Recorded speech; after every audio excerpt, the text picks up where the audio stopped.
Hello everyone, my name is Jonathan Morin. I'm the creative director on Watch Dogs 2. I'm really excited to be able to answer questions from the community of ShopTo. Now let's start with the first question from Elliot.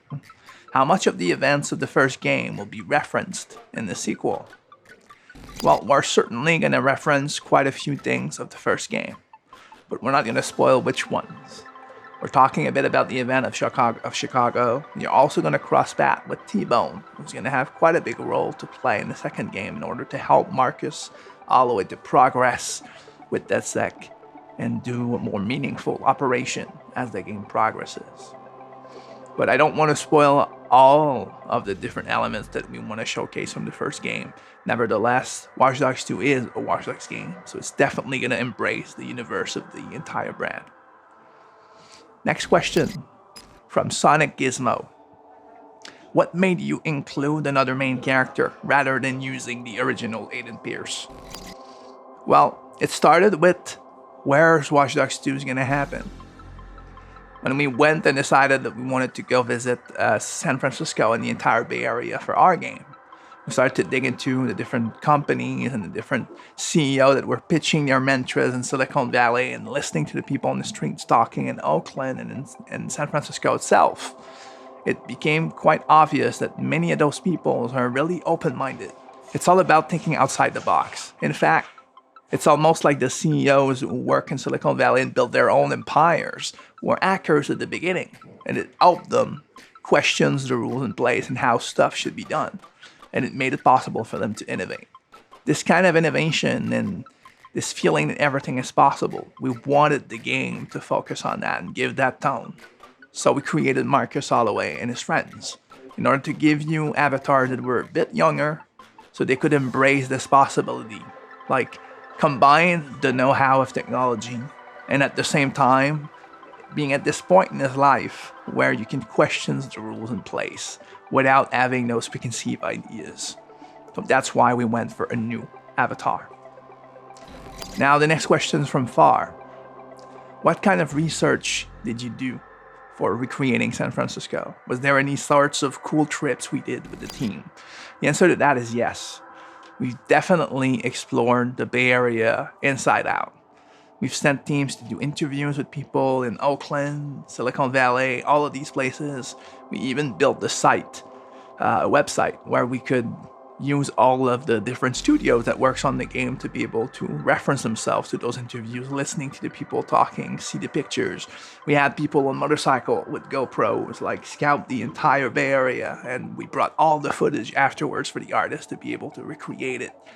We had the audio guy capture a lot of stuff. We work with San Francisco experts for the soundtracks and giving these vibes also in the radio channels.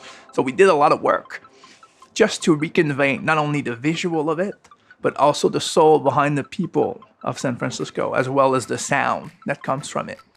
Because in the end, the city is not just visual, it's also the soul of each of its inhabitants. Next questions from Ian. What new innovations the development team is the most proud of? Now, I cannot speak for the entire dev team. There's a lot of different favorites depending on who you talk to.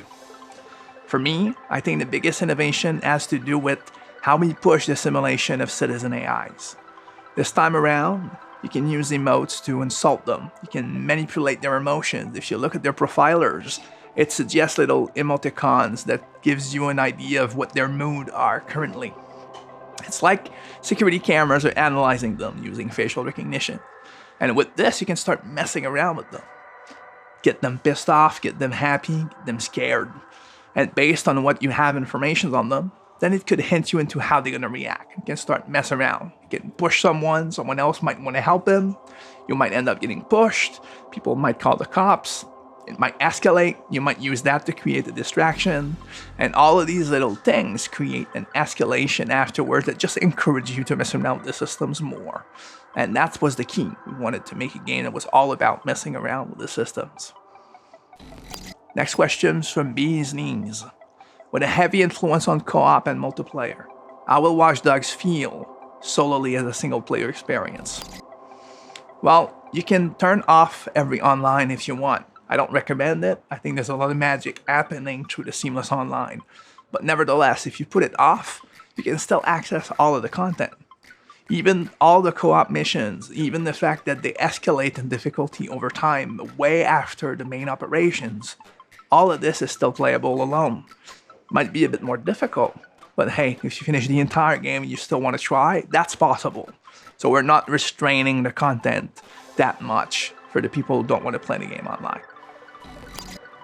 Now the question's from Burning Out. What is your favorite combination of acts to use in the game? Now, I have a lot of answers for that one. I love the synergies in Watch Dogs 2. Maybe one of my favorite right now, because my favorite kind of change over time, is using the jumper drone, the one who's on the ground. This baby can actually troll enemies. You can insult them by pressing a button, and then you can get them pissed off and try to kick you out. You can bring them where you want. So you could set up proximity traps around, and then insult those people and gather them like lemmings and then take them down, or just like neutralize them stealth-wise so you can deal with something else afterwards. I like anything that mess around with AI, and there's plenty of opportunities for that. Now, thanks a lot for listening, and I really hope you're going to enjoy Watch Dogs 2 on November 15th. See ya.